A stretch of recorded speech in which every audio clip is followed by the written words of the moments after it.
para lo superior, pues tú sabes que hay 100 alternativas mucho mejores, mucho más rápidas, mucho más baratas, mucho más actualizadas. Que esa es parte de mi crítica. La universidad, pues, yo digo que es actualmente en términos generales cara, mala y tardada.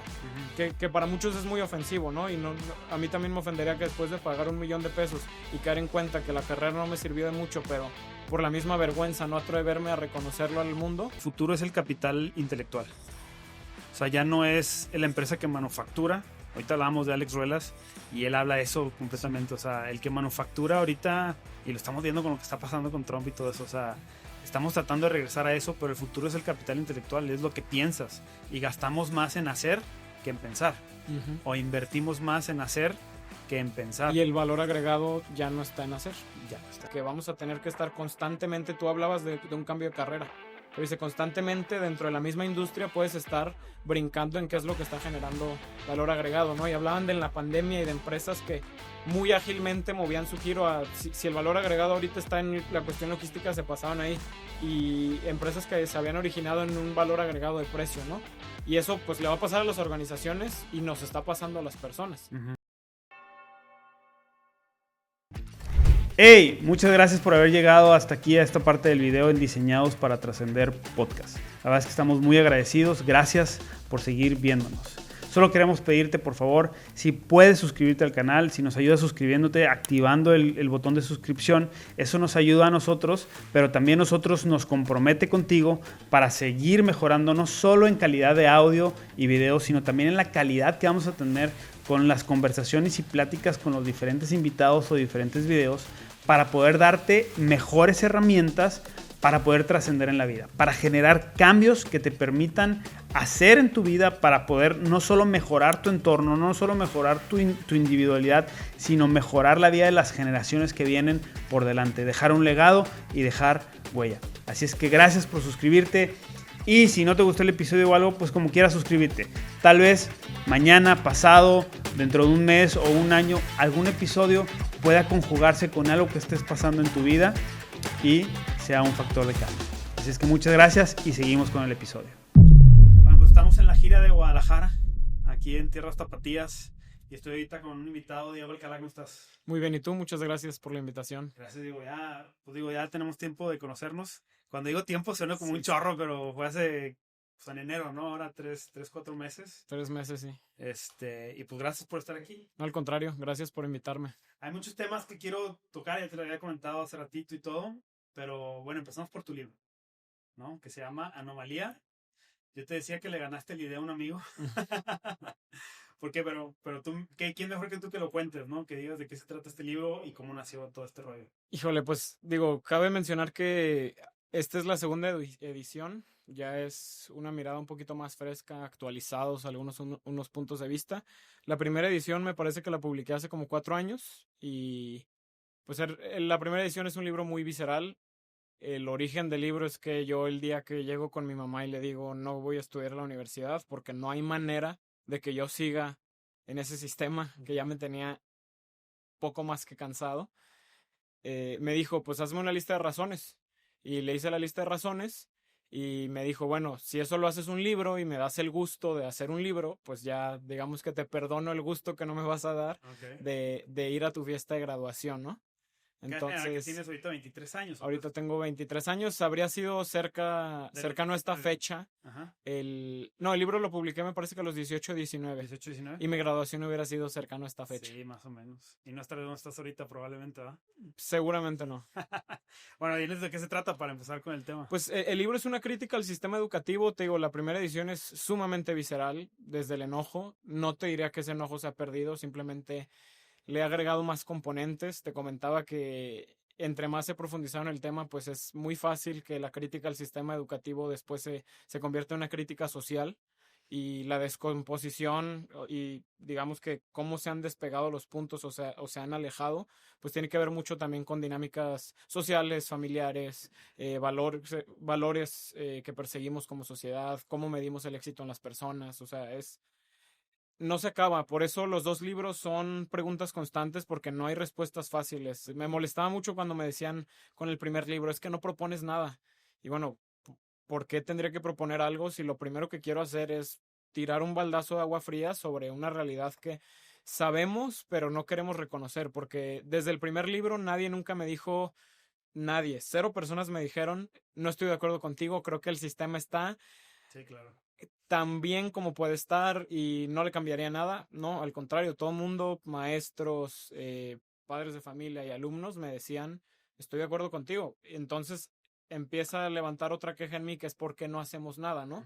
Y me di cuenta que había como esta falta de esfuerzo de la gente por ver qué alternativas había, y esta segunda edición es todavía muchas preguntas, pero muchas reflexiones, pero buscando proponer algo, que la propuesta no es simple, no creo que haya respuestas fáciles para problemas difíciles.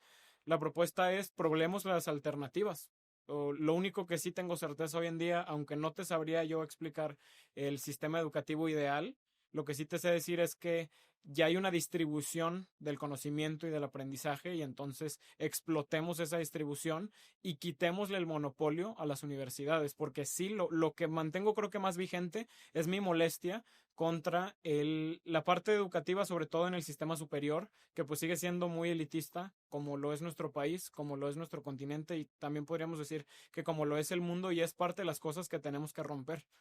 Y sí, sin querer hacer alusión a los rojillos, sí creo que la educación debe ser emancipatoria, o si no vamos a seguir comprando discursos baratos que a nivel social hemos venido comprando, cada vez a un ritmo más acelerado, que nos alejan mucho de la realidad de los problemas que enfrentamos como sociedad.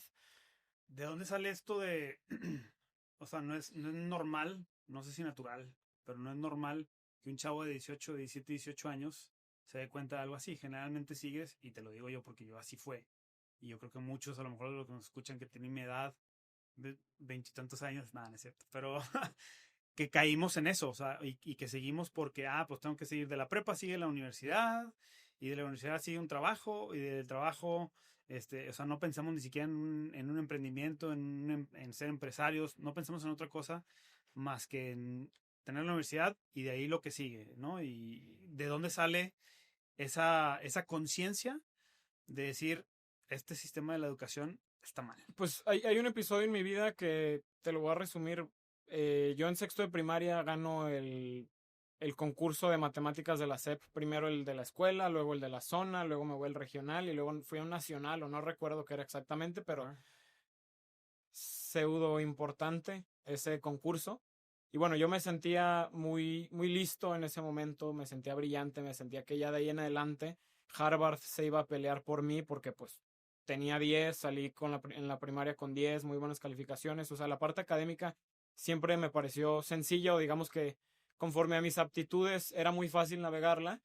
Y pasan dos cosas. Lo primero es que alguien me dice, eso que tú piensas que tienes trazado como ruta de vida desde tu desconocimiento e ignorancia que tienes a esa edad, no es cierto.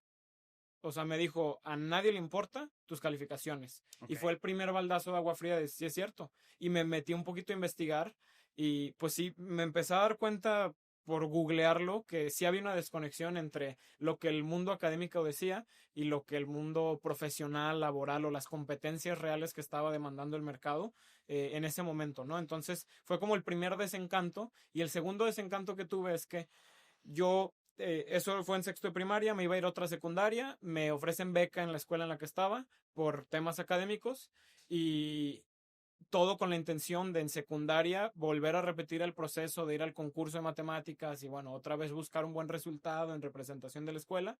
Y una maestra arbitrariamente, sabiendo que yo me quedé en la escuela por ese concurso, dice, no nos llevamos bien esa maestra y yo, y decidió mandar a otra compañera al concurso. Obviamente, en el ego estúpido que uno tiene a esa edad, pues me pegó mucho, pero hoy agradezco que haya pasado, porque fue darme cuenta que pues no es fácil, que de esos golpes te vas a dar muchos en la vida. Y que pues entonces estaba yo le digo, y la palabra que me gusta usar es el desencanto. O sea, me desencanté de la escuela, me desencanté porque además yo venía de comprar un discurso en casa de, no, pues tú te puedes ir al TEC becado, o a una universidad importante en Estados Unidos, y jugaba bien fútbol, entonces puedes buscar la beca deportiva, una mezcla. O sea, yo ya iba en ese camino.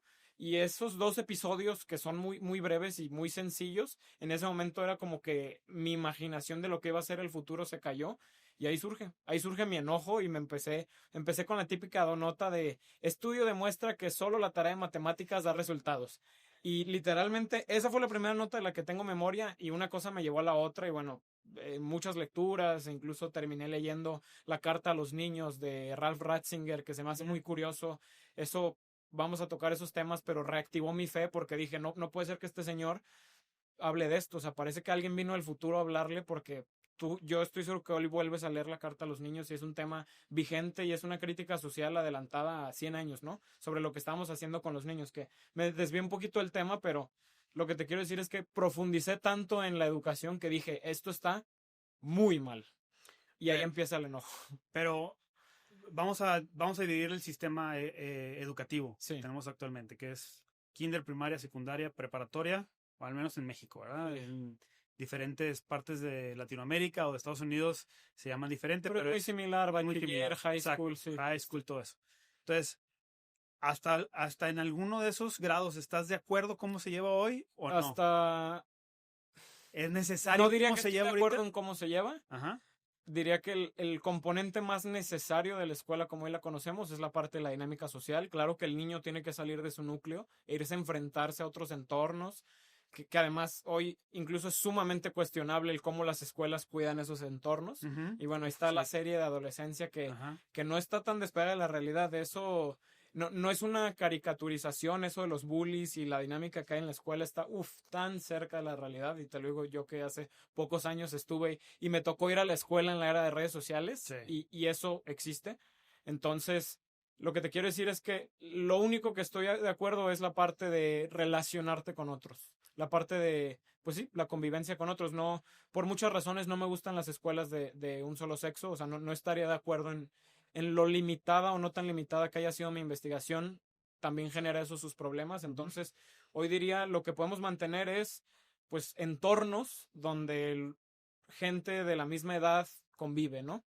Y diría entornos porque también en el tercer libro, que no sé si algún día saldrá, si me da el tiempo para escribirlo bien y publicarlo, pues lo que quiero es cuestionar la idea de escuela, porque seguimos en cuatro paredes, voltean hacia el frente, o sea, y todo eso es lo que es sumamente cuestionable y que, deja tú sumamente cuestionable, está sumamente desvalidado. Entonces, por eso mi pregunta, y era un pleito con mi mamá, ¿por qué no haces nada al respecto? Porque mi mamá me decía, estoy de acuerdo contigo, no está bien esto y esto. Y yo le decía, es que, mamá, tú eres cliente de una escuela privada, ve y peleate. ¿Cómo crees que me voy a ir a pelear? Pero ahí empieza el choque, ¿no?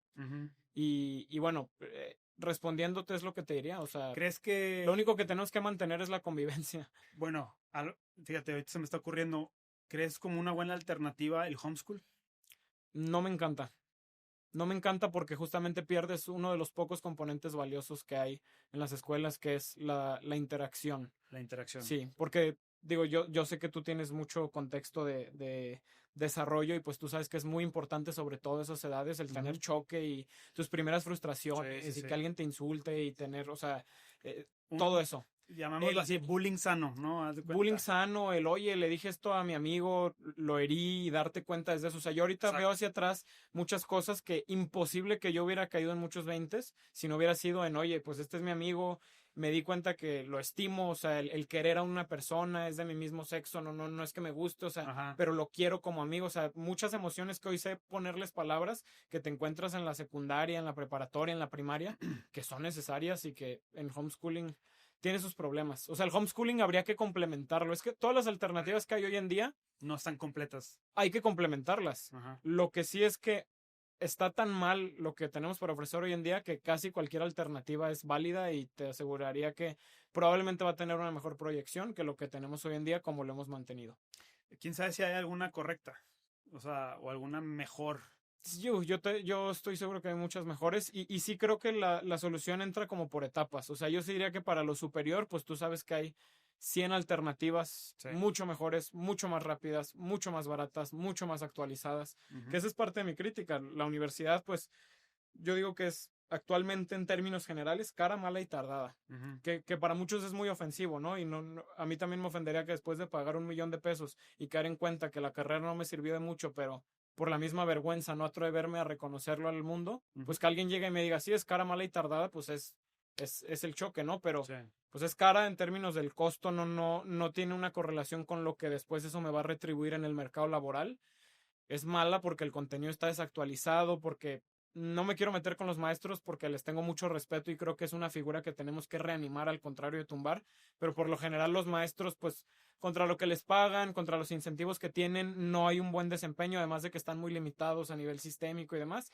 Y es tardada porque tú sabes que muchas carreras no deberían tomarse el tiempo que se toman, pero pues qué buen negocio es tenerte 5 años. Y mira, si no te quieres titular con ¿cómo se llama? Cuando escriben con tesis, pues haz un diplomado y otro año y medio aquí te tengo. Saludos, Tec de Monterrey. Entonces, eso se me hace problemático y no me gusta su discurso de es que tenemos becados y es que, o sea, la educación no tiene que ser tan elitista. Ese es el primer problema. Creo que todo este problema se origina en el momento que alguien permitió que se lucrara al nivel que se lucra con la educación. Yo no digo que no tengan un margen, yo no digo que no hagan dinero, pero al nivel que lo han llevado es muy Ya es problemático un negocio y financiero. y hoy estamos pagando el precio de eso a nivel social. Sí, y ya nos compramos más de que las universidades de caras o las más caras son las mejores. Sí, y que en México no es la realidad. Yo creo que en ningún lado. En Estados Unidos hay ciertas razones por el acceso a buenos docentes que tienen. O sea, yo pagaría mucho dinero por ir a NYU a tener clases con Scott Galloway, ¿no? Por ejemplo. Bueno, pero porque Scott Galloway ya tiene un nombre.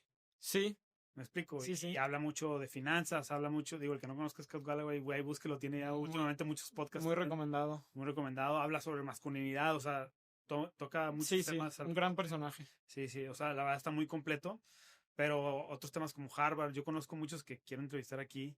Saludos a Alejandro Ruelas, que también es un catedrático. Alejandro Ruelas Gossi. Alejandro Ruelas Gossi. Ah, bueno, pero cuando lo entrevistes me invitas. Sí, claro, es amigo. ¿Es amigo? Sí, No, sí, bueno. sí. Entonces, Hablaremos fuera de cámara. ese cuate hace masterclasses con 15 minutos que hables con él, ¿no? No, bueno, pero Alejandro Ruelas Gossi es el nivel. Él lo invitaron los ejecutivos de Apple a criticar a Tim Cook en sus oficinas. O sea, es ese nivel, es como. Sí, bueno, sí.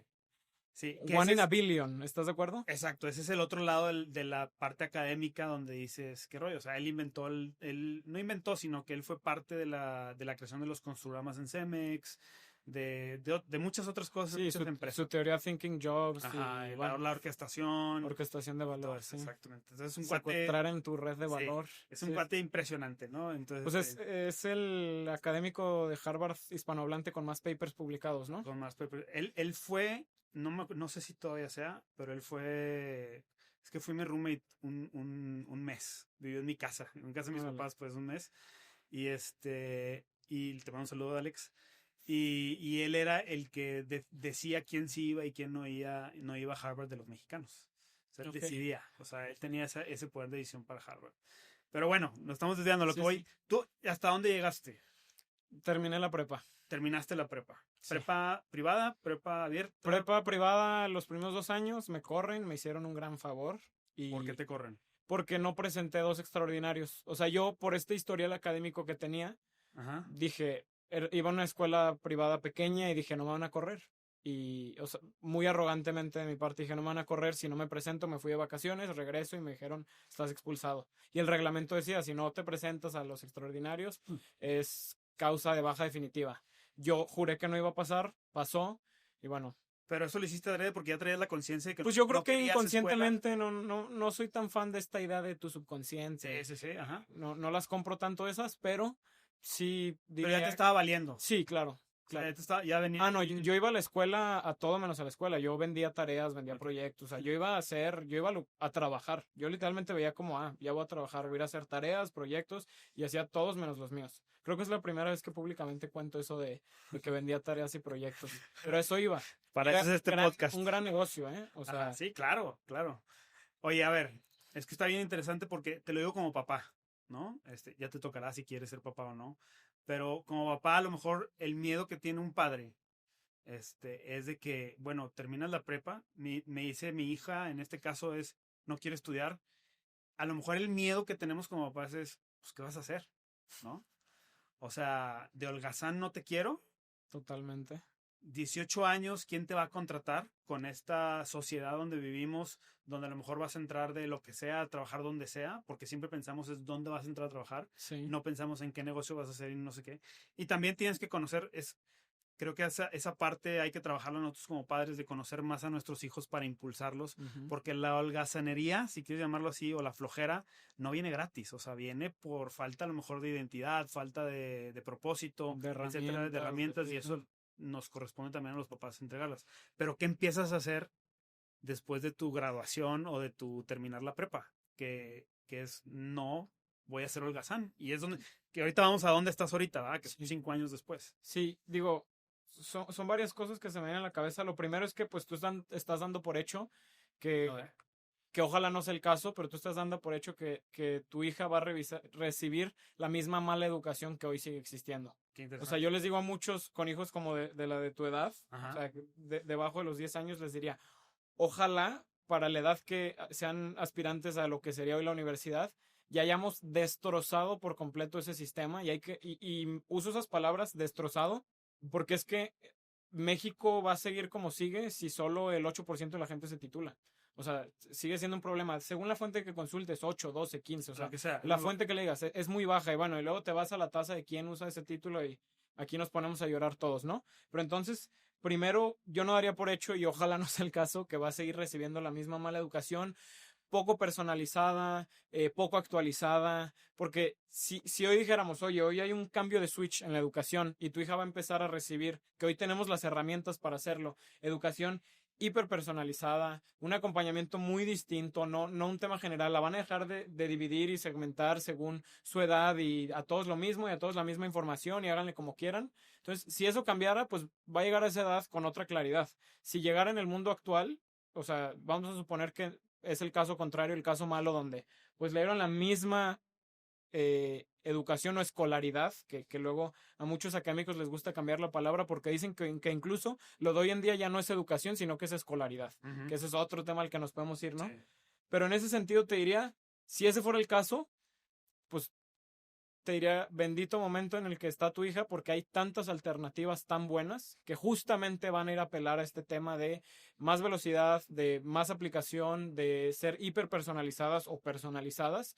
Y que bueno, eso va a tener otras aplicaciones y va a estar más actualizado a lo que está demandando el mercado actualmente. Hay muchas alternativas, no me gusta hacerles publicidad. Platzi es una de ellas, muy buenas, tiene una tasa de empleo del 80 y tantos % después de 18 meses con más de 2 horas de estudio al día, o sea, nada.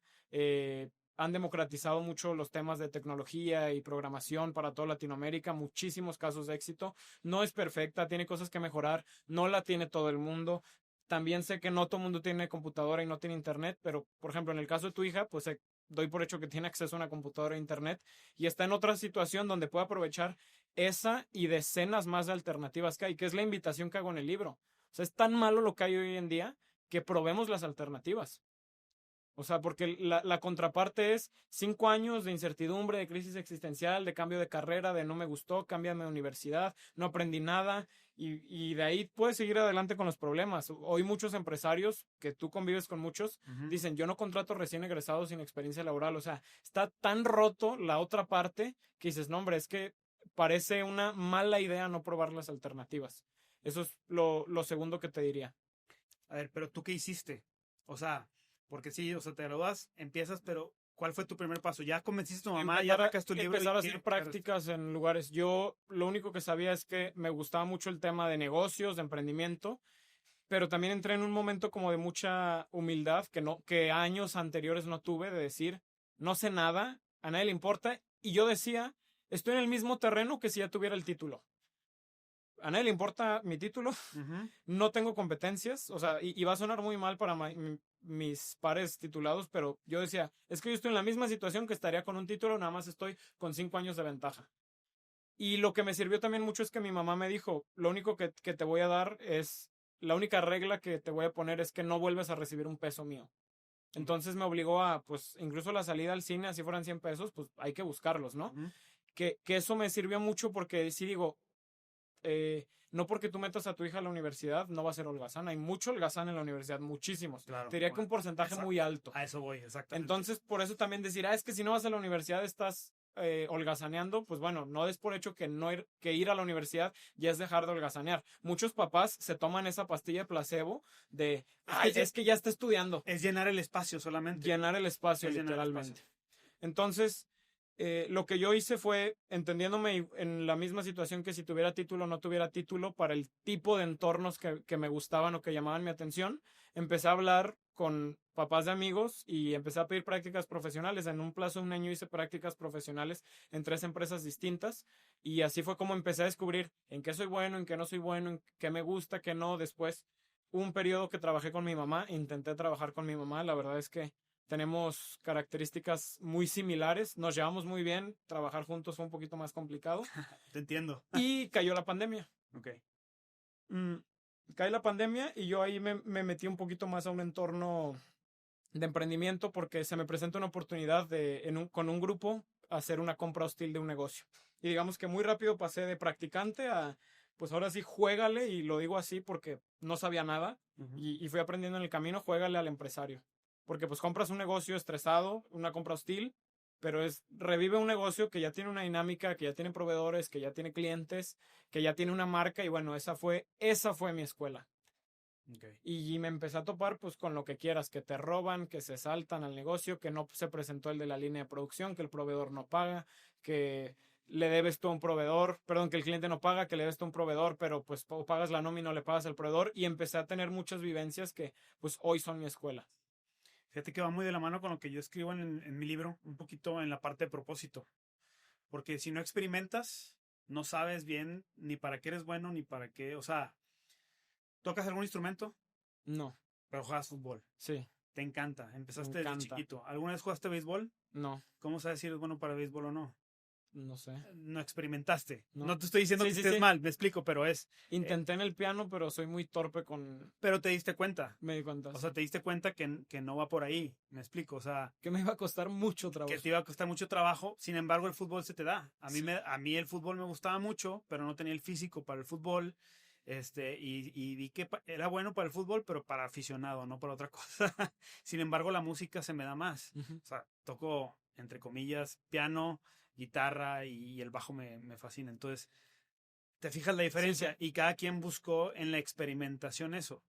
Y una de las cosas que me pasó a mí, que por eso me gusta mucho este tema de la educación, es cuando yo estudié la carrera, mi último semestre, mis últimos 2 semestres, en mi penúltimo, hago prácticas profesionales en una empresa cerera, y a los 3 meses me contratan.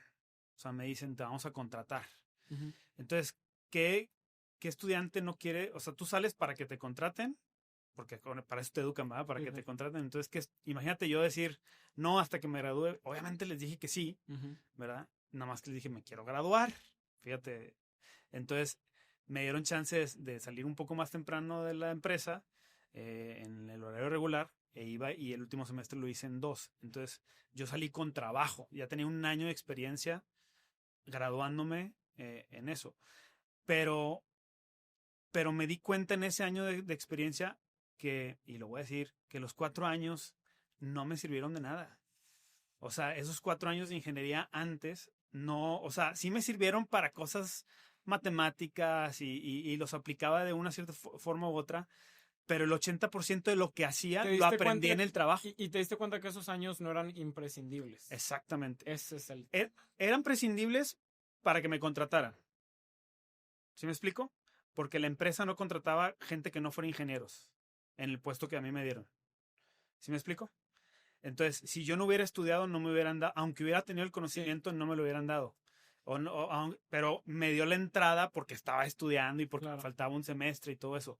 Pero la aplicación de todo, o sea, la aplicación de todo lo que hacía, el 80% fue aprendido en el trabajo y durante el trabajo. Sí. Y las mejoras que yo llegué a implementar durante esos 3, 4 años fueron en base a mi experiencia dentro del trabajo y de mi temperamento y mi carácter y de las herramientas que fui agarrando afuera, no de los 4 años que tenía atrás en la educación. Por eso es que me interesa este punto. Entonces, ¿qué podemos hacer? Optar por alternativas. O sea, hoy ya es desertar al camino. Hoy mi mensaje es muy claro. Porque sí, pero la otra... A excepción de los abogados y los médicos, discúlpenme, para ustedes todavía no hay alternativas hoy. Y yo espero que no haya, o sea... Y probablemente no las haya, y probablemente es lo correcto, pero porque son escuelas muy buenas y porque no compares el rigor de una carrera de medicina. Yo digo, entonces, si no, que las universidades que las universidades apliquen ese rigor para otras carreras. Exactamente. O sea, oye, te vas a ir a sentar vas a hacer, ¿cómo le llaman? El internado. Pues bueno, que para todas las carreras hubiera el símil, sería muy diferente la tasa, digamos que de habilidades que tendrían los recién egresados. Pero luego ahí entraremos en la accesibilidad a lo mejor. Pues sí, volvemos al problema, pero es revolvente, o sea. Sí, y es que no es un problema fácil, es que cada caso es un caso. Por ejemplo, hace poquito en la FIL, antes de la FIL me invitaron a una plática al Centro Cultural de Zapopan y me dijeron, tienes que preparar una charla de 10 minutos, da una idea central y pues mi idea es, lo único que quise dar es, hay alternativas. Y dije en la plática, no son para todos, pero sí para la mayoría hay muy buenas alternativas. Y eso es una buena noticia. Estoy muy contento de venirles a platicar esto. Pero pues creo que para nada existen soluciones universales. No, si quieres ahorita platicamos de 2 o 3 alternativas que tienes, porque yo sí creo que el futuro es el capital intelectual. O sea, ya no es la empresa que manufactura. Ahorita hablábamos de Alex Ruelas y él habla de eso completamente. O sea, el que manufactura ahorita, y lo estamos viendo con lo que está pasando con Trump y todo eso, o sea, estamos tratando de regresar a eso, pero el futuro es el capital intelectual, es lo que piensas. Y gastamos más en hacer que en pensar. O invertimos más en hacer que en pensar. Y el valor agregado ya no está en hacer. Ya no está en hacer. Ese es el juego, la persecución. Hace poquito leí un paper que estaba en inglés, pero en español sería algo así como la persecución del valor agregado. De cómo ahora vamos a tener un reto, los que nos vemos en el mundo profesional, de que vamos a tener que estar constantemente, tú hablabas de un cambio de carrera, pero dice constantemente dentro de la misma industria puedes estar brincando en qué es lo que está generando valor agregado, ¿no? Y hablaban de la pandemia y de empresas que muy ágilmente movían su giro a, si el valor agregado ahorita está en la cuestión logística, se pasaban ahí. Y empresas que se habían originado en un valor agregado de precio, ¿no? Y eso pues le va a pasar a las organizaciones y nos está pasando a las personas. Hablábamos de inteligencia artificial, que más que inteligencia artificial y que si es más inteligente que nosotros, el tema es que todo lo que haces más de 2 veces al día ya lo puedes automatizar hoy. Correcto. Entonces, ¿dónde está el valor agregado? Pues en el capital intelectual. En el capital intelectual. Entonces, hay que trabajar el capital intelectual. ¿Qué le dirías ahorita a un chavo que tiene 18 años, que está pensando en hacer una carrera, o el que está pensando igual que tú de no quiero una carrera? El que está pensando en no hacer una carrera, le diría, métete a hacer prácticas en cuantas empresas puedas para que aprendas, no para que te paguen, no para ver cómo no para ver cómo escalas la escalera corporativa, sino para que veas qué te gusta, qué no te gusta, que veas buenos jefes, malos jefes, dinámicas, qué cambiarías, porque nos dicen que generación de cristal y esto, yo creo que somos una generación sumamente estimulada y por lo tanto sumamente despierta. O sea, muy, muy rápido nos damos cuenta de cosas y hemos perdido los filtros que antes tenían ustedes como para comentarlas. Que si algunos no tienen las mejores formas y que si algunos son más sensibles, estoy de acuerdo. Pero o sea, yo te diría que muy rápido entramos a un entorno y lo detectamos y lo absorbemos y vemos y tanto lo positivo como lo negativo lo absorbemos con una mayor densidad que lo que estaban acostumbrados generaciones pasadas. Entonces, dicho esto, lo que diría es sumamente enriquecedor entrar a un trabajo con la única persecución de quiero ver, quiero aprender y quiero entender. Y eso se lo diría al que no quiere estudiar. Y bueno, le diría que a la par use muy bien sus horas en ver qué habilidades empieza a desarrollar, que haga un Platzi, un Udemy, un Coursera, para empezar a buscar, bajo esa misma lógica de estoy aprendiendo qué me gusta y qué no, empezar a identificar en qué soy bueno y empezar a ser vigente en términos de capital intelectual. Y al que quiere estudiar, le diría, no te mates por tu carrera. Estadísticamente, el 85% de probabilidad de que no ejerzas tu carrera. Correcto. Además, híjole, y el otro 15 son doctores y abogados. Y ahí metes otro tema. O sea, los ciclos de vida de los negocios son cada vez más cortos. Cada vez más los ciclos de vida de las carreras profesionales son cada vez más cortos. O sea, un estudio que leí hace poco decía que vas a tener que cambiar, alguien de mi generación va a tener que cambiar de carrera o de giro de especialidad, era la palabra que usaban, al menos 7 veces en su vida profesional. Dame un ejemplo de eso. Entonces decían, ¿a qué voy a la carrera? O sea, sí, ¿a qué voy? Exacto. ¿A qué voy a la carrera si voy a tener que cambiar 7 veces, no? Entonces, al que fuera a la universidad, le diría, hazte tiempo para aprender otras cosas. Suena muy básico, pero aprender otras cosas por fuera. No creas que la universidad te lo va a dar todo. O sea, quítate ese encanto y lo más pronto que puedas, empieza a trabajar en algo, en tu emprendimiento.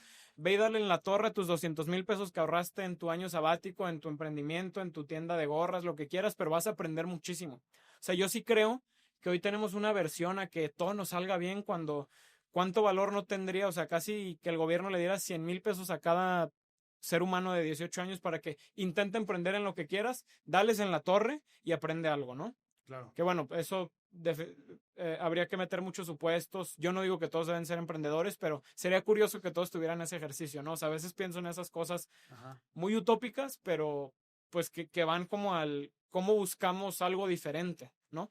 Y hoy habiendo tantas alternativas, pues bueno. Yo daría, no estás de acuerdo conmigo, yo buscaría al menos 2 herramientas de vida que te van a servir toda la vida, y cambies de carrera o se cumpla esas 7 veces que cambies de carrera o no. Algo que siempre te va a servir va a ser inteligencia emocional, que estudies sobre inteligencia emocional y finanzas personales. O sea, esas 2, sí o sí, creo yo, tenemos que, por nuestra cuenta, y que podrías decir que son de las 2 que, si hicieras como un análisis, un país social, son de las 2 que más ignorancia hay. Y que más carecemos todos. Inteligencia emocional. Y que más caro pagamos. O sea, es que te digo, es muy difícil despegar el componente educativo de la dinámica social, porque lo que sí estamos todos de acuerdo es que algo estamos haciendo mal como sociedad. Cada quien le echa la culpa a quien, y mi abuelita dice que falta Dios, y mi tía dice que faltan valores, y bueno, otros estudios dicen que porque las mamás salieron de las casas, no importa, en lo que sí compaginamos todos es que algo venimos haciendo mal, y sí venimos empeorando calidad de vida, dinámica social, niveles de satisfacción. Entonces tenemos que movernos muy rápido y con un sentido de urgencia, porque si no, no pinta bien el panorama. ¿Sí lo podemos hacer nosotros? O sea, el ser humano de a pie, ¿o crees que eso está en las esferas de control? Sí, estoy convencido que nos toca hacerlo a los de a pie, porque las esferas de control no estoy seguro que tengan las mejores intenciones para nosotros. Quien sea que nunca las has tenido, pues, no, o sea, quien sea que sean esas esferas, no es tan difícil de identificar. Ajá. Las grandes corporaciones, que a su vez colocan a los gobiernos, y los gobiernos toman decisiones en beneficio de las grandes corporaciones. No es una teoría conspiranoica, no es una crítica al capitalismo, es lo que es, y quien no lo puede ver, bueno, pues no sé debajo de qué piedra vive o qué discurso aspiracionista viene comprando, ¿no? Ajá. Es una crítica, dijiste ahorita crítica al capitalismo, ¿ah? No es una crítica al capitalismo. Okay, para quedarlo claro. Ajá, no, para dejarlo claro, pero sí, a ver, no es muy difícil observar que, pues bueno, las grandes corporaciones, los grandes poderes económicos, por llamarle así, colocan al poder, el poder decide en función y retribuye al poder económico, y bueno, eso no siempre impacta. Yo no diría son malos si quieren que le vaya mal, no, pero las decisiones que toman en esa dinámica no terminan siendo las mejores para el ciudadano a pie. Esa es la realidad. Si no, no estaría disponible lo que está disponible en un Oxxo, no respiraríamos el aire que respiramos, no tomaríamos el agua contaminada que tomamos. O sea, pues ahí nos podemos ir en varios sectores que dices, el que no lo quiera ver, o el que no lo reconozca, o el que me tache de rojillo por lo que acabo de decir, pues bueno, está... Pero tienes razón en lo que dices, por eso te preguntaba cómo lo veías tú desde tu perspectiva, porque, por ejemplo, me he topado estudios de consumo de alcohol. Tu generación está consumiendo mucho menos alcohol que mi generación. Sí. Entonces, ¿cómo va a impactar eso en empresas que producen alcohol? Tequileras, cerveceras, etcétera. No lo sé. Puede ser que haya un cambio. Y si eso pasa en el alcohol, tal vez pase con todas las empresas que hacen productos altos en azúcar, jugos, etcétera. Entonces, tus hijos, o sea, los hijos de tu generación, a lo mejor ya no van a estar consumiendo los juguitos que se venden en el Oxxo, que son altos en azúcares. Ojalá que no. Por la conciencia que tienen, ¿no? Sí. Entonces, por eso la pregunta de que nosotros está ese cambio. Creo que sí, o sea, sí tenemos ese poder, nos falta mucho más aforo en esa intención. Lo platicábamos en la comida, creo que sí estamos sumamente distraídos, sí estamos sumamente absorbidos por una dinámica de vida demasiado veloz, y sí nos falta un grupo grande de personas, o sea, y no me quiero poner ahí, sino que simplemente un porcentaje de la población considerable decidamos tomar esa acción, porque así como el cambio individual parte de una decisión y no es discurso motivacional, o sea, uno decide conscientemente, pues a nivel, creo que esa conciencia individual empieza a permear en una conciencia colectiva que vemos en unas áreas como los de la alimentación y el fitness, que también podemos criticar porque van mucho hacia la vanidad y lo superficiales que nos hemos estado volviendo de cierta manera, pero me da esperanza a que si le picamos a los botones correctos, podemos reanimar un cambio social relevante. Okay. Podemos empezar a a juzgar la calidad de vida y el éxito de otras formas. Podemos empezar a perseguir otras cosas como individuos y como sociedad. Ujú. Y es lo que debemos aspirar. Y podemos invitar a la gente a que persiga una vida de superación y de cambio individual, que es lo único bonito que hay en la vida, porque eso te va a dar buenas relaciones y una buena vida y una mente sana. Y ya, y dejar de aspirar a cosas tan superficiales. O sea, empezar a voltear adentro. Sí creo, antes no entendía esta frase de self-awareness y de tu identidad, pero sí empiezo a creer que todo empieza a empezar a voltear adentro y empezar a cuestionarnos, que por eso en el libro hago tantas preguntas, porque sí creo que hemos perdido el cuestionar, cuestiónate, cuestiona al de al lado, porque pues todos los ejercicios de cambio son dialécticos y la dialéctica pues parte de preguntas y Es lo en mismo qué cuestionar. momento nos dejamos de hacer preguntas. Sí. Es lo mismo cuestionar que dudar. Van de la mano, se Porque, acompañan. porque yo creo que a veces el dudar conlleva juicio. No sé si me explique. No Por necesariamente. eso, no, yo sé que no necesariamente. A lo mejor tú y yo lo entendemos así, pero a lo mejor la gente por eso no cuestiona. Porque piensa que es dudar del otro o no, no sé si me vaya a explicar. Pues si fuera necesario, entonces hay que volvernos juiciosos. Mejor juiciosos que distraídos. Es que a lo que voy es yo no es a lo que voy. Parte o complemento esto. Emitir juicios no está mal. No. Condenar está mal. Sí. Pero emitir juicios, todo el mundo está emitiendo juicios en todo momento. Tú estás emitiendo un juicio sobre la educación Sí. y otro tiene otro juicio sobre la educación. Uh-huh. El tema es, te condeno a ti por lo que piensas, ahí es donde está mal. Es el siguiente paso del juicio, ¿no? Entonces, pero bueno, estamos diciendo con esto un poquito del tema. Ese tema de la educación me queda claro que te ha llevado, o esas decisiones te han llevado a donde estás ahorita, que es lo que quiero empezar a platicar ahora. Okay. Que ahorita estás en el tema de Comprando América. Platícanos un poco de Comprando América. Y ahorita te hago una pregunta con respecto al mundo, pero platícanos.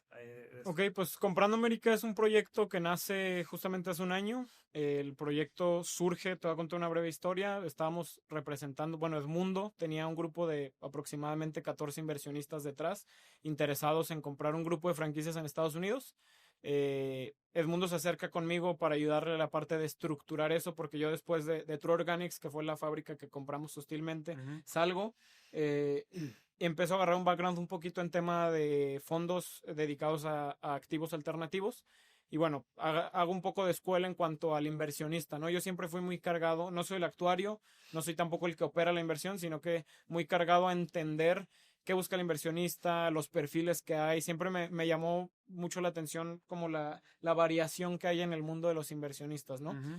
Entonces, yo entendía esa parte de cómo presentarles, qué riesgos comentar, digamos, qué información se da más adelante solo al que te dijo que sí. O sea, esa parte yo le ayudé a Edmundo a elaborar, digamos, la parte de la comunicación de un proyecto que era 100% suyo y que él entendía y además muy dedicado a su industria, que pues tú sabes que es muy técnica, transporte, carga pesada, cosas que yo para el que no sepa quién es Edmundo, ahí no conocía. Edmundo Treviño. Síganlo en redes sociales, Edmundo Treviño USA, sí. USA.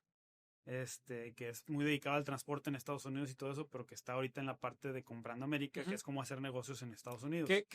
Justo a eso quiero llegar. Ese grupo de inversionistas lo que tenían era el interés de adquirir franquicias, este grupo de franquicias, porque se les hacía interesante el participar para obtener una visa E2, que es una visa de no migrante, que es una visa que te da pues la opción más no la obligación de vivir en Estados Unidos, y obviamente pues era interesante la parte de tener un ingreso en dólares, diversificar, hacer patrimonio dependiente de otra geografía, otra industria, otra moneda, que no lo operaran ellos. O sea, lo hicimos como muy atractivo para el inversionista, y esos mismos atributos hicieron que cuando se cae la negociación con HHO, que era el grupo de franquicias, nos digan, oye, pues ahora qué hacemos, ¿no? Porque además esto empieza en abril, para el mes de junio se cae la negociación y gana Claudia Sheinbaum, que independientemente de las preferencias políticas, se genera mucha incertidumbre en el país. Claro. La nueva reforma judicial, el plan C, todos los planes que tienen, que va a haber continuidad, que a muchos inversionistas, por sus razones, les dan miedo, pues dicen, se vuelve todavía más atractivo para mí el poder tener una visa E, el poder diversificar en dólares,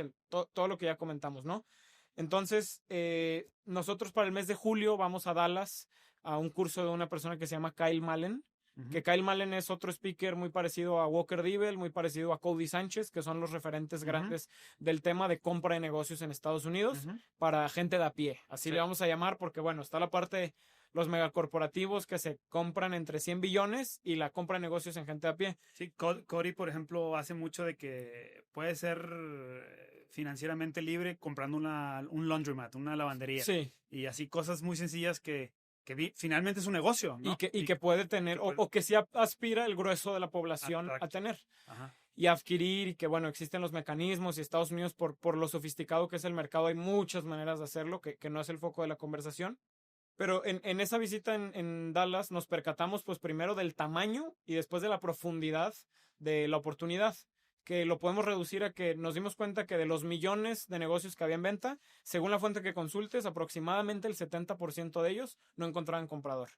Un número pues alarmante y a la vez sexy para el inversionista latino, porque también en eso nos dimos cuenta que muchas de estas compras no se daban por dinero, porque las razones de venta normalmente son enfermedad, muerte, retiro o cansancio. Y bueno, se pueden parecer todas, pero pues son negocios que están vendiendo los baby boomers, que fueron la generación más emprendedora y más productiva de Estados Unidos. Y si dices el 70% de ellos no encuentran comprador, pues hay un espacio para yo ir a negociar, para decir, oye, caso real, un negocio de $750,000, pues ahorita te junté la mitad y el otro financiámelo y te lo voy a pagar con tu propio negocio y pues no tienes muchas alternativas, ¿no? Entonces se abre la oportunidad para inversionistas latinos que vayan y adquieran negocios ya existentes en Estados Unidos y rompes esta barrera de la que Edmundo siempre ha hablado mucho, que es primero el cliente, ¿no? Edmundo, tú sabes que durante 15 años ayudó a muchas empresas a entrar a Estados Unidos, alrededor de 30, y siempre les decía primero el cliente, primero el cliente. Entonces, pues resuelves esta parte o respondes a esa misma tesis de primero el cliente con Comprando América, y eso es lo que hacemos. Que después lo hemos ido complementando con más pilares, bienes raíces, expandir la operación de tu propio negocio en Estados Unidos, expertos afiliados, o sea, se ha ido enriqueciendo la oferta, pero todo busca responder a una cosa, que es ayudamos a empresarios latinos a hacer transferencia patrimonial a Estados Unidos. Eso es lo que hace Comprando América. ¿Cualquier persona puede hacer algún tipo de patrimonio, negocio o algo en Estados Unidos? No, la verdad es que sí nos hemos dado cuenta que esto no es para cualquiera por lo siguiente. Primero, tienes que tener disponible un monto para invertir. Y segundo, preferentemente, tienes que tener un poco de energía empresarial en ti. Sí presentamos oportunidades de inversión pasivas, pero por lo general requieren montos más altos, van orientados a vehículos de inversión un poquito más estables, bienes raíces, entonces deuda privada. Entonces, pues no es, digamos, que el centro de lo que hacemos, lo tenemos como un servicio complementario, y donde realmente está la oportunidad, donde realmente yo puedo decir, oye, invertí $500,000 y se convirtieron en valor en $2 millones en 2 años, pues es cuando tienes energía empresarial detrás, porque hay que ir a trabajar, porque no es fácil, porque no pretendemos venderlo como algo fácil ni algo que es para todos, y porque sí hay que irse a dar vueltas a Estados Unidos, y no desde mi casa en Ciudad de México estoy recibiendo mi cheque en dólares porque puse un gerente allá.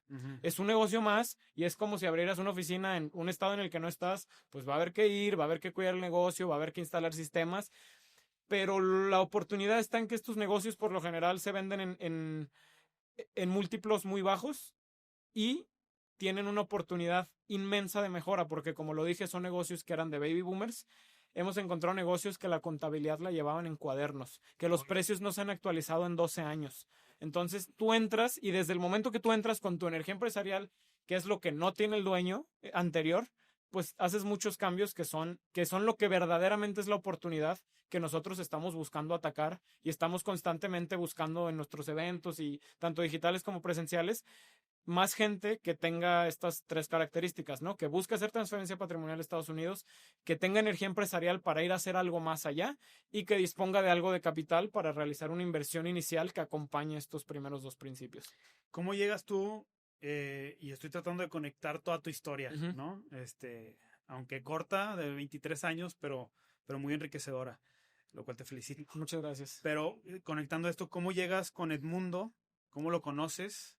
¿Dónde empieza esa conexión para empezar a formar algo que, aunque tiene un año, se ve choncho, sí. si me permites usar esa palabra? Pues un año de 14 horas al día se hacen muchas cosas. Pero ¿cómo empieza esa relación con Edmundo? Yo a Edmundo lo conocí en el Mastermind de Carlos Muñoz, este personaje polémico de los Sacos, que todo el mundo lo conoce. Me imagino que tú en tu búsqueda de conocimiento, Pues con un mastermind. yo siempre tuve esta curiosidad, te platicaba también de otro tipo mastermind que estuve en Querétaro, que era el DSE. Siempre me han gustado sus entornos, también muy impulsado por mi mamá. La idea del mastermind fue de mi mamá.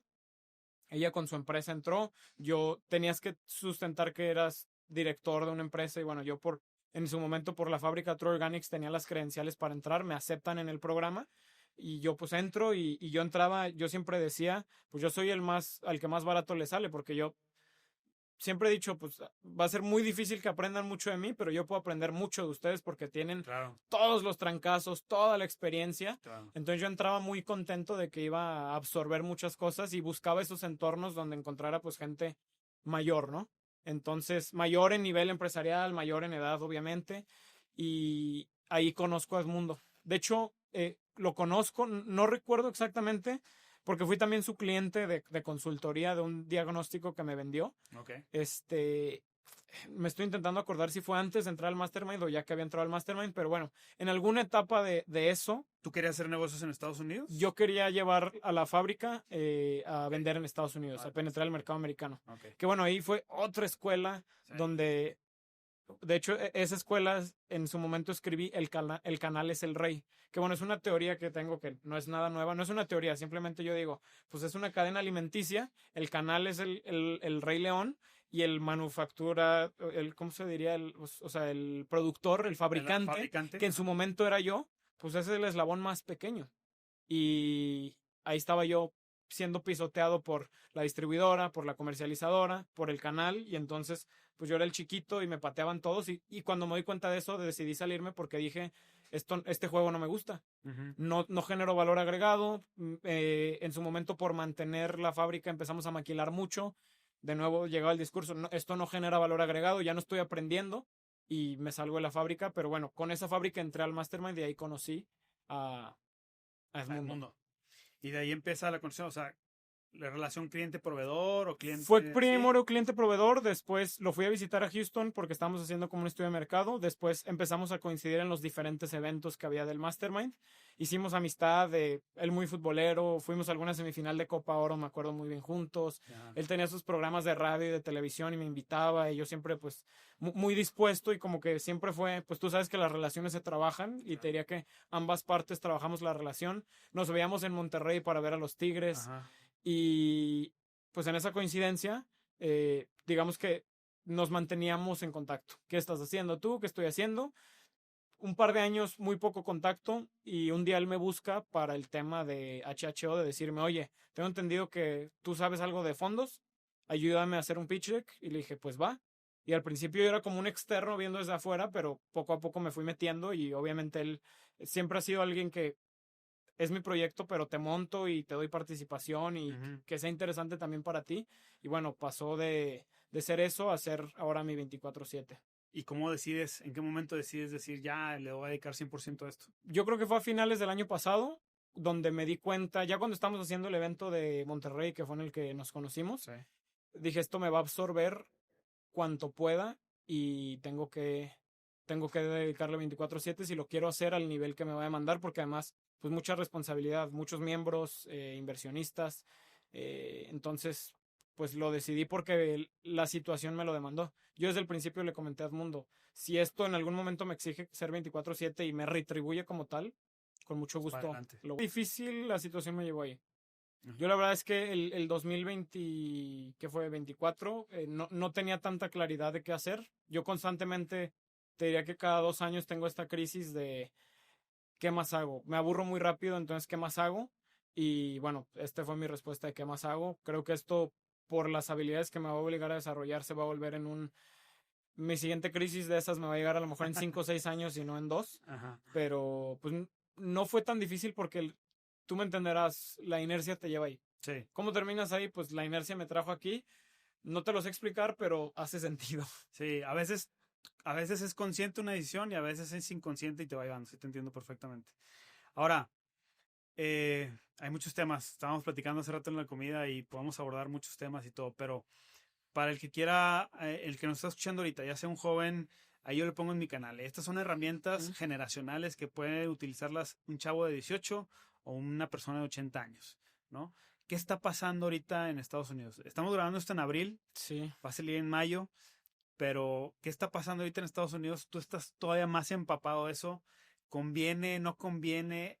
¿Hay un entorno de incertidumbre? ¿Qué es lo que ves? ¿Qué es lo que están viendo ustedes? Híjole, está bien complicada la pregunta que me haces porque ni siquiera yo estoy convencido de la respuesta. Uh-huh. Ahorita es un momento para observar a nivel global.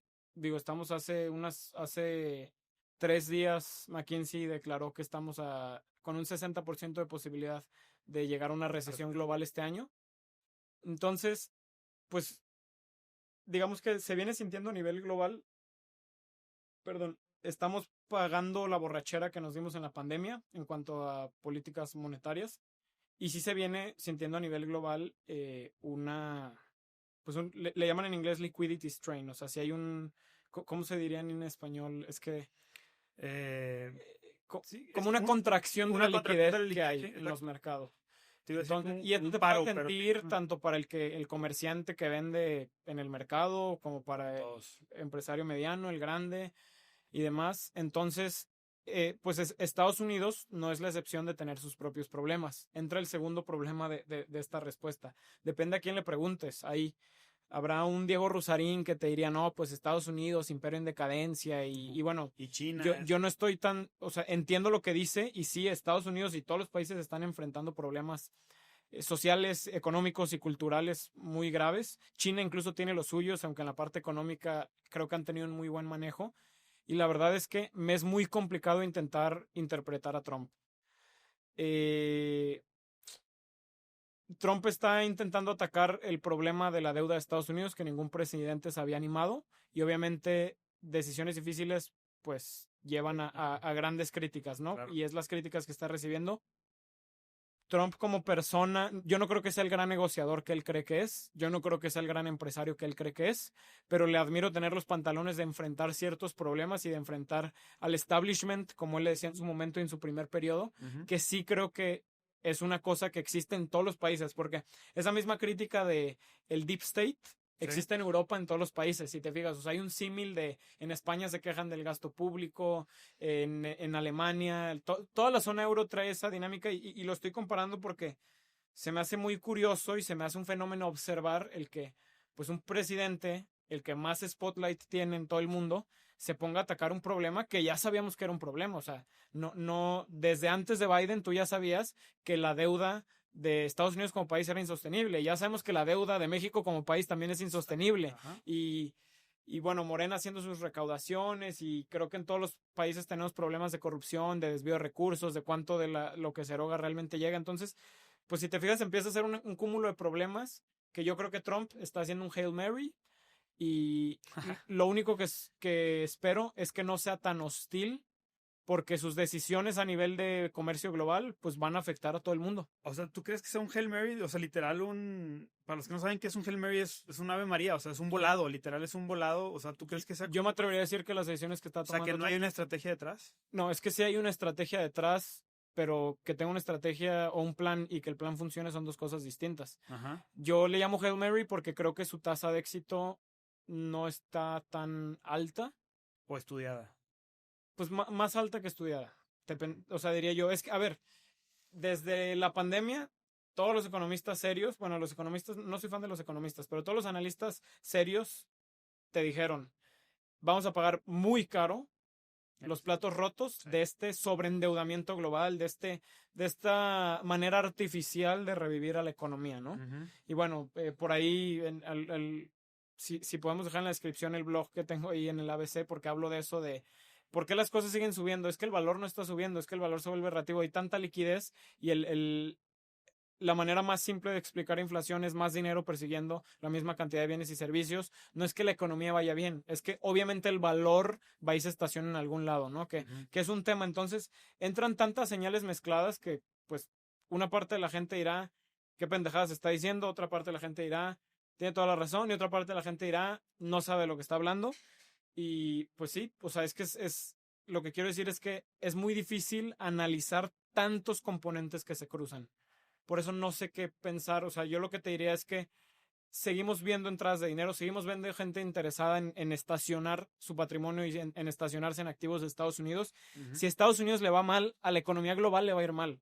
Si a China le va mal, a la economía global le va a ir mal. O sea, hay 3 economías, bueno, si contamos a la eurozona como una economía, solo hay 3 economías rectoras en el mundo y nadie quiere que le vaya mal a ninguna de esas 3. Queremos que las 3 funcionen en armonía, que se lleven bien, que no se amenacen con tirarse bombas, que no se amenacen con invadirse, que no se amenacen con romper otra vez la cadena de suministro, que lo único que hemos visto es un constante rompimiento de la cadena de suministro y pues estamos pagando los platos rotos con hiperinflación.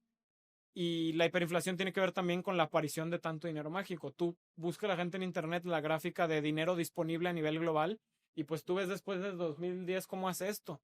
Pues claro que todo va a estar más caro, pues ¿dónde se va a ir a estacionar el valor, no? Entonces, ¿y cómo resuelves eso? Pues yo no sé, o sea, no te sé responder eso porque sé que es un problema multidimensional y sé Complejo. que muy complejo, y tampoco es predecible. O sea, no tengo la arrogancia de decir, yo creo que esto, porque no sabemos a ciencia cierta. Hoy Trump dijo que a lo mejor pausa las tarifas en China. El mercado respondió alegremente a eso. Y entonces va a ser un juego de comunicación. Qué curioso que la economía está pendiendo de un juego dialéctico. Bueno, ¿qué hacemos nosotros a pie? O sea, ¿qué podemos empezar qué decisiones podemos tomar, tanto personales como familiares en nuestro círculo? Para estar, no sé si, es que ni siquiera yo sé, te entiendo esa parte de esa frustración porque ni siquiera sé si es estar preparado, si es estar o sea, ni siquiera, es más, si tú me dices, ¿de qué tema tengo que empezar a estudiar ahorita para estar preparado? No sé. Yo tampoco te sé. O sea, no sé. O sea, por eso insisto, no me gustan las frases de microondas y esto ya suena frase de microondas, pero no existen respuestas fáciles para problemas difíciles. Ajá. Entonces, en términos financieros, y también esto sé que es área que tú dominas, yo lo que he estado escribiendo recientemente es, tenemos que estar en una posición defensiva, no tomar riesgos. Obviamente la situación de liquidez y disponibilidad de recursos es diferente para cada quien, pero si tuviera que dar un consejo genérico que me haga sentido, hay que estar a la defensiva.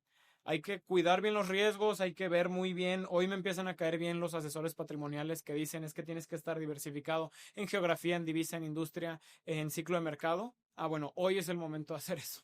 Bueno, yo miré un poquito más atrás, porque ese es para el que ya tiene. Para el que ya tiene. Pero a lo mejor el que está endeudado, como pasa con mucha gente. Es un tema bien complejo, pues. O sea, el que debe su hipoteca, debe aparte el carro, ¿verdad? Que para mí el carro es una de las peores deudas. Ni siquiera es una inversión, te iba a decir inversión, no es ni siquiera una inversión porque pierde valor con el tiempo. El que está endeudado con el carro, con hipoteca, que la hipoteca puede ser cuestionable y podemos platicar de ello. Bueno, más bien sería para otro tema, pero tiene tarjetas de deuda hasta el tope, las tarjetas de crédito, inclusive no una, sino 2, 3, 4 tarjetas de crédito hasta el tope y gasta a lo baboso. Perdón la palabra. Sí. No es personal, es hacia el gasto. Entonces, creo que ahí mi papá le llama economía de guerra, ¿no? Y en la economía de guerra todos vamos, como tú dijiste, a la defensiva y tenemos que estar con los recursos enfocados a la guerra, o sea, no al despilfarro ni nada de eso, sino que, no sé si estás de acuerdo conmigo, termina tu deuda porque no sabes qué sigue. Es lo primero, sí. Obviamente, pues en la medida de lo posible, no es un buen momento para pagar intereses de nada. Muy cuestionable el tema de las hipotecas. Qué tema tan complicado. Sí, por eso no me quiero meter. Es una crítica, o sea, yo critico mucho la falta de acceso a vivienda, pero también critico el que permitamos que sea tan predatorio el sistema de hipotecas. Creo que es un sistema, también, ¿te acuerdas que hablamos de los sistemas de empobrecimiento? Creo que este es también otro sistema de empobrecimiento apalancado de la ilusión de las personas, pero entiendo por qué uno quisiera tener algo. Y entiendo que dentro de todas las deudas es la única que por lo menos va a cuidar su valor y por el ciclo económico que vivimos a nivel macro y a nivel décadas, que es hiperinflacionario en la oferta de dinero, pues vas a estacionar el dinero ahí, ¿no? Es muy engañoso. Habría que hablar de la relatividad del dinero porque, pues, si mi casa mañana, compro esa casa enfrente en 10 millones de pesos y mañana vale 20, no soy un genio que ganó 10 millones porque si la liquido, es una casa, pues voy a ir a comprar una casa igual o la misma casa en 20 millones. Entonces, sí es muy curioso cómo naturalmente o no naturalmente, artificialmente por las decisiones monetarias que se han tomado, está bien distorsionada el tema de la relación que tenemos con el valor de los activos.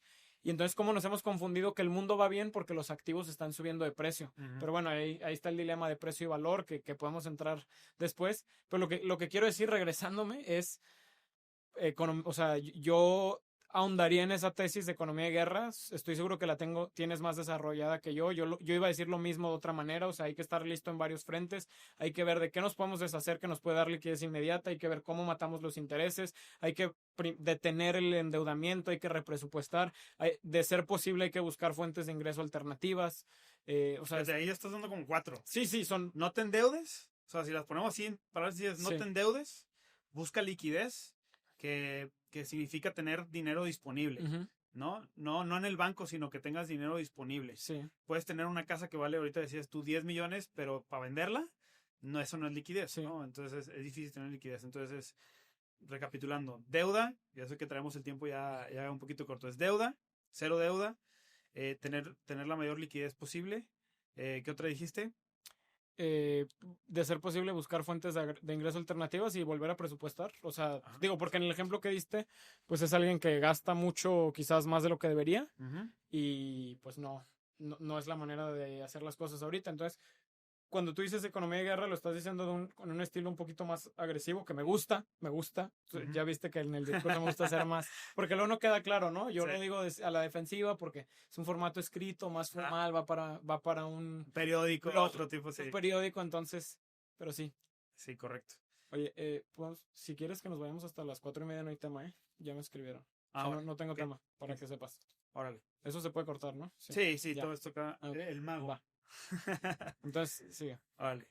Entonces son esas 4 cosas, o esas 3, 4 cosas como ya, o sea, cosas que puedo hacer yo, independientemente de qué etapa de tu vida independientemente de lo que suceda en el mercado, porque eso sí no lo vamos a controlar. Sí, exacto. Y dejemos de jugar a ser genios. Está interesante. Dejemos de jugar a que fui a un curso de opciones y entonces ya sé cómo hacer dinero bien apalancado. Es muy curioso cómo yo tengo esta teoría de que todos somos especuladores, nada más cada quien especula en lo que le guste, en lo que cree entender, pero si alguien nos ha enseñado que no existe la genialidad y el único billonario que no perdió valor en el reciente crash y que al contrario ganó, Warren Buffett, no le vas a ganar al mercado, no eres más inteligente que el mercado y no eres ningún genio y el mercado va a hacer lo que quiere, no es racional, es otro casino mucho más sofisticado, más institucionalizado, pero es casino en el sentido de que es tan sensible a estímulos externos que hoy no me hables de que el mercado está racionalizado. O sea, las teorías de valor y el mercado racional y el mercado que se autorregula, o sea, hablando de cosas desvalidadas, pues eso. Y digo, no nos creamos genios porque mucha gente confunde busco fuentes alternativas de ingreso, entonces voy a empezar a hacer trading, voy a empezar a tradear con opciones, con futuros, commodities. Es que mire, el azúcar va a subir y ya vi que en el CME de Chicago se tradea azúcar y en este broker shady puedo comprar puts y calls del precio del azúcar y bueno, unas tesis que dices, válgame Dios, YouTube tan bueno y tan malo con la humanidad. Es que es buscar dinero fácil, pero al buscar dinero fácil también se pierde muy fácil. Sí.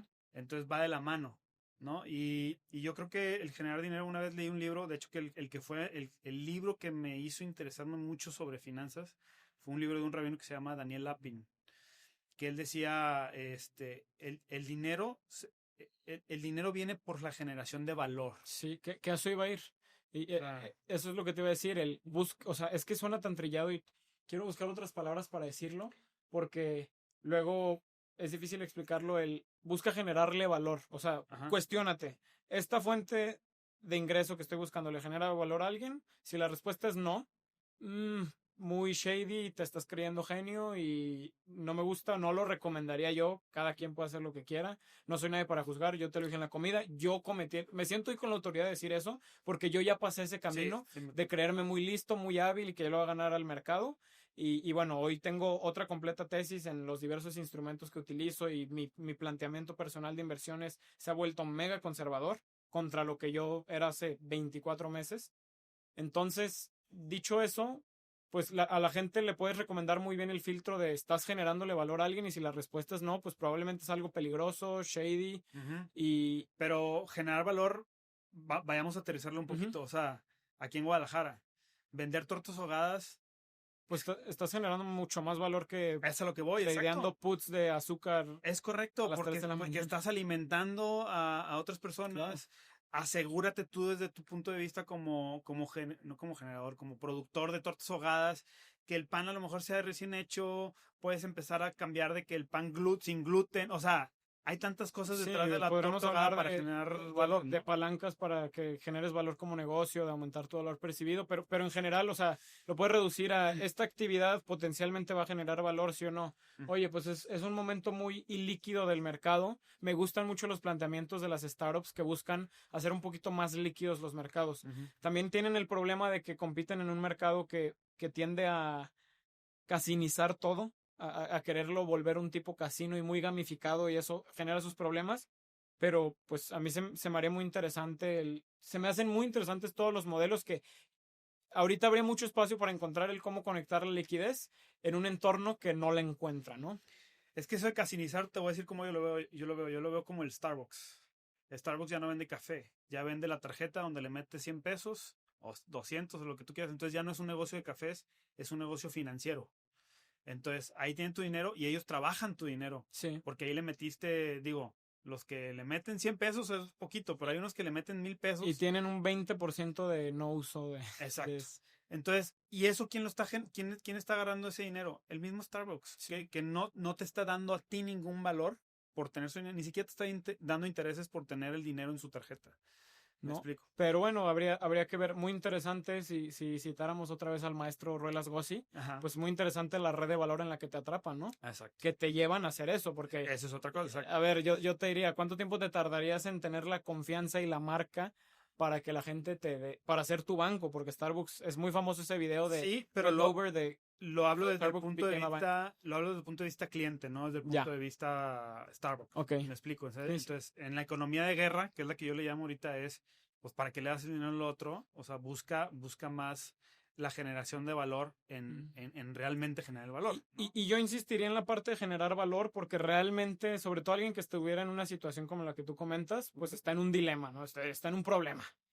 O sea, sé que es un ejemplo hipotético que diste, muchos se pueden identificar en mayor o menor medida, pero pues ese güey tiene un pedo. El del que me hablaste tiene un problema. Sí. Hay que salir del problema. Yo no soy tan fan del ahorro y de minimiza. En eso es en lo único que yo choco con Dave Ramsey, que es, no estoy de acuerdo que la mejor manera de solucionar problemas sea comprar papel higiénico más barato, porque el ahorro tiene un límite y la producción de valor es lo único que le apuestas a producir más, ¿no? Entonces, yo sí diría, pues, en medio de la economía de guerra, no sobreestimemos la capacidad de ahorro, porque además en un entorno hiperinflacionario te estás enfrentando a fuerzas que tú no controlas y mejor sobreestimula la parte de generación de valor, porque eso sí tiene un upside mayor. Si yo gano 10,000 pesos al mes, puedo ahorrar 3,000, 4,000, ¿no? Después de mis gastos de vida y bueno, o sea, en un esfuerzo increíble. Y sería relativamente más sencillo y más práctico buscar ganarme esos 10,000 otra vez que buscar ahorrarme el 30-40% de esos 10,000 en un ejemplo sencillo. Y estamos en un mercado que carece de generación de valor real en muchos ámbitos. O sea, sí lo creo. O sea, sí creo que si hoy al empresario le volviéramos a decir, deja de ver cómo es el beneficio propio, empieza a ver un tema de beneficio a terceros como principio de negocio, pues haríamos otro mercado, haríamos otro tipo de empleadores, haríamos otro tipo de líderes, otro tipo de empresarios y pues otro tipo de país, ¿no? Si lo alargas. Pero yo creo que por ahí es el camino. Sí estoy convencido que el cambio lo van a hacer los empresarios. Y digo, tenemos casi 16, 15 años de diferencia tú y yo, pero yo coincido, a pesar de esa diferencia de generación, sí coincido en que tal vez mi generación empezó un poquito, tu generación la trae un poco más o mucho más, pero yo estoy muy convencido en que mientras más des, más se te regresa, ¿no? Entonces, mientras más hagas que los demás ganen, tú también ganas. Y lo escribo, capítulo 8 de mi libro, se llama Generosidad Extrema. Entonces ya no estoy haciendo... Y no es de inmediato. Exacto. Ese es otro tema. Es que somos cortoplacistas. Dentro de las cosas distorsionadas que tenemos es el tema del tiempo. Exacto. Y bueno, pues tenemos que volver a ese principio de no se distraigan, todo toma tiempo, Roma no se construyó en 2 días. El güey que idolatres, el que sea, le tomó años, décadas hacer lo que sea, la razón por la que sea que lo idolatras. Y sí, ese es un defecto que reconozco y me declaro culpable también de mi generación, que es, pues sí tenemos un tema de inmediatez, que no es por echarle la culpa, pero pues sí hubo un mal diseño ahí de las herramientas que nos pusieron que inherentemente Sí, claro. estimularon el cerebro hacia la inmediatez y son de las cosas de las que tenemos que, a nivel de decisión consciente, luchar contra. Pero no vienen de hace 10 años. O sea, te estoy hablando que el microondas provocó inmediatez en los 60s. Sí. ¿Me explico? O En sea, menor medida. sí, Ahorita se empeoró, o sea, exacto. ya se volvió inmediatez Ha sido crónica. exponencial. O sea, hemos creado, y es la suma de todo, que obviamente en los últimos años hemos visto la exponencialidad de ello, pero viene desde la creación del microondas, desde el refrigerador, etcétera, etcétera, que si te vas, eso es hace 100 años, si te vas hace 200, no hubo un cambio radical como los que estamos viendo ahorita cada 5 años, la inteligencia artificial tiene 2-3 años apenas. 2 años, en su máximo. En su uso para la gente a pie. Sí, sí. Oye, me gustaría tocar muchos más temas. Ahí, tú sabes, y te lo comentaba, en el tema de la fe también lo trato aquí. Una de las cosas que yo entrevisté a Edmundo hace 5 años para el otro podcast que tenía. En Houston entrevisté a otros empresarios, Rodolfo Vargas, que le mando un saludo, etcétera. Y hubo un factor en común entre todos esos empresarios que era la fe, que era creer en algo más grande que ellos, en un propósito más grande que ellos, pero también creer en sí mismos. Todo el mundo se la cree. Sí. Y la fe yo lo describo como no es creer a ciegas, sino creer en algo invisible, que es muy diferente. Entonces, ¿qué papel ha jugado tú en tu generación, 23 años, qué papel está jugando en ti y en tu generación la fe? Bueno, en mi generación me costaría trabajo decirlo porque sí creo que hemos perdido este componente de verdadera espiritualidad. Voy a usar otra palabra, porque pues bueno, la espiritualidad creo que la podemos abrir el espectro a la fe en lo que quieras, en el universo, en ti mismo, pero bueno, definitivamente creo que en medio de toda esta inmediatez y distracción y persecución de cosas estúpidas, definitivamente es algo que se está perdiendo a nivel generación. Y también lo digo con esos pantalones porque yo me considero víctima también de eso en mayor o menor medida. Y en estos años, pues por diferentes razones he enfrentado algunos periodos muy retadores que no recomiendo a la gente que la mejor manera de acercarse a Dios es en medio de una crisis, pero a mí una crisis personal me obligó a acercarme a la fe. Y bueno, a raíz de eso ha sido pues mi norte para darle sentido a muchas cosas, para entender muchas otras. Sobre todo me ha despertado un inmenso sentido de gratitud del que yo no es que carecía, pero no lo tenía tan despierto, tan consciente. Y definitivamente, o sea, definitivamente es algo que si lo tuviera que hacer como una invitación general es exhorto a todos a que busquen descubrir su propio camino de espiritualidad, como ese se llame. O sea, no, es que yo me siento y cierro los ojos 10 minutos y ahí conecto y siento que regreso a mi yo. Buenísimo, es mejor que nada. De nuevo, las alternativas. Entiendo por qué, y yo como me consideraría católico o cristiano, pero no soy practicante, pero bueno, tengo esa escuela. Pues no me identifico con muchas cosas de la institución, de las formas, pero pues tampoco lo critico y entiendo por qué muchos se han separado de ahí. Y también veo con miedo lo peligroso que es que nos hayamos separado tanto, entonces invitaría a la gente a volver casi como quieran, ¿no? Así como les digo, estudia, prepárate como quieras porque hay muchas opciones, también regresa a tu espiritualidad, como encuentres el mejor camino, pero definitivamente yo pensaría, y no lo digo como consejo ni digo, esto es lo que me funcionó y me cambió la vida y te la va a cambiar, no, pero definitivamente es un gran pilar que sé que si no me lo hubiera encontrado en esa crisis personal, en algún momento de la vida me lo hubiera encontrado. Y, ¿cómo te digo? Ni siquiera lo hago por la necesidad de creer que hay algo más después, simplemente para darle más coherencia al día a día. O sea, creo que los que me dicen, es que yo tengo fe porque lo que hay después, parece como intercambio, ¿no? O sea, yo tengo fe porque hoy me da gratitud, agradecimiento, porque entiendo a la gente que tengo alrededor, porque puedo reinterpretar cosas del pasado desde otra perspectiva, y eso me lo da la fe, mi conexión con Dios, mi conexión con mi espiritualidad, y se lo deseo a la gente. No le digo a la gente, así le hice y estos fueron los 5 pasos para la fe. No, hombre, fue tan personal que, de hecho, esa es mi crítica a pues a las instituciones, porque yo lo viví como un proceso tan personal que me cuesta creer que a mi generación la vayan a convencer con el catecismo, la primera comunión y ya tienen fe. No. Sí. Y por eso creo que muchos de mi generación va a ser un madrazo en la vida el que les va a decir, te tenías que calmar y lo puedes llamar como quieras, los chakras, el karma, pero algo te va a dar una sentada en la vida. O sea, creo que todos tenemos por hecho que un día la vida nos va a agarrar y nos va a decir, siéntese y replantéese muchas cosas porque no era así y no era por ahí. Sí, fíjate que ahorita que dijiste eso, creo que muchos tenemos el concepto de que la fe es transaccional. No sé si me expliques. Sí, sí. Y te pido, me das, te agradezco. Exacto. Ya, creo en ti, entonces merezco esto. O en retracción, digo, Dios es Dios, pase lo que pase, o sea... Y yo sí creo que hay libre albedrío. ¿Ok? Sí creo en eso porque, perdón que te interrumpa, No. pero hay mucha gente que, es que hice mal para merecerme esto.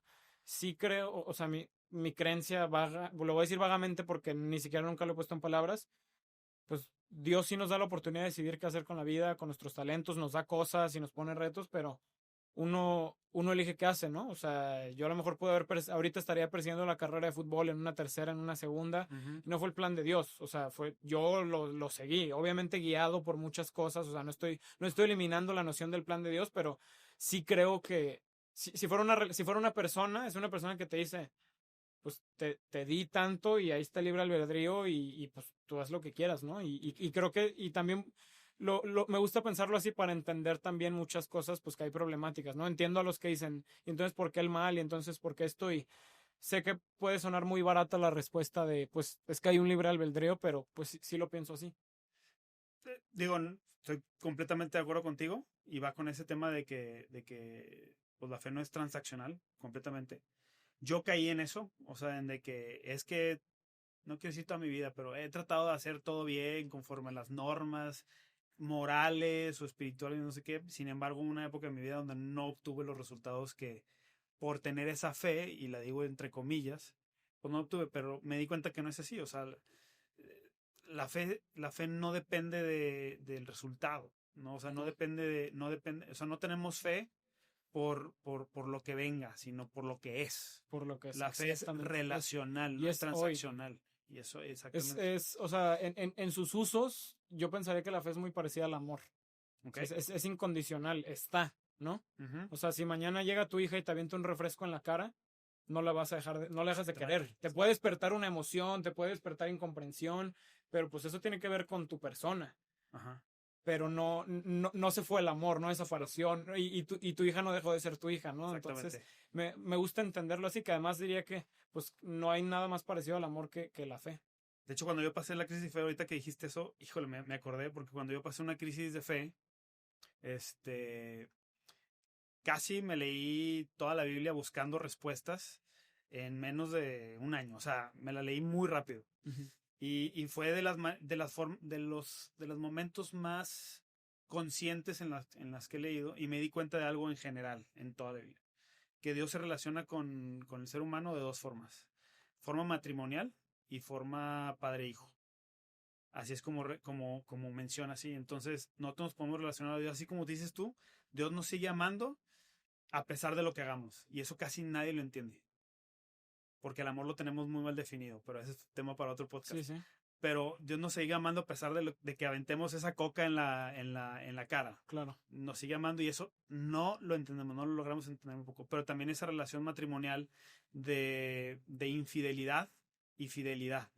De que Él permanece fiel con nosotros, en el amor, a pesar de que nosotros vamos y regresamos y todo eso. Ahí luego te recomiendo varias historias muy, muy chidas que es como lo conecta eso. Por favor. Pero está muy chido esa parte y me gustó mucho, fíjate, no lo había hablado así, ya con eso para no robarte más tiempo, el tema